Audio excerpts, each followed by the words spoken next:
Un jour, le Rav Yecheskel Levinstein monte dans un taxi. Le taxi n'avait pas l'air d'être un juif pratiquant, mais il lui raconte une histoire qui lui est arrivée. Un jour, il était dans la jungle avec ses amis en Afrique.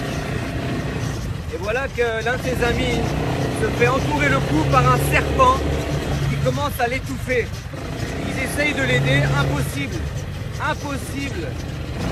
Ils comprennent qu'il va bientôt mourir. Ils disent à son ami que c'est le moment de réciter la prière du Shema Israël avant de quitter ce monde. Et voilà qu'au moment qu'ils récitent la prière du Shema Israël, le serpent se déroule du cou de leur ami et s'enfuit. Ils ont assisté à un miracle incroyable. À la suite de cet événement, leur ami qui s'était fait enrouler le cou par le serpent fait teshuva et revient progressivement à une pratique du judaïsme.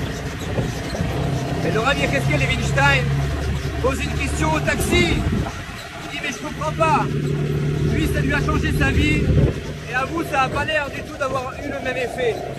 Et qu'est-ce que lui répond le taxi? Réponse ahurissante. Mais le miracle ne m'est pas arrivé à moi, il est arrivé à mon ami. Dans la vie, il nous arrive tous des événements. Hachem nous envoie des signes. Il nous arrive à tous des fois des miracles, petits ou grands. La différence, c'est comment est-ce qu'on va le faire pénétrer en nous pour changer. En Israël, Saddam Hussein, il a envoyé 36 Scuds. Il n'y a pas eu un seul mort, alors que tous les Scuds sont tombés sur Tel Aviv.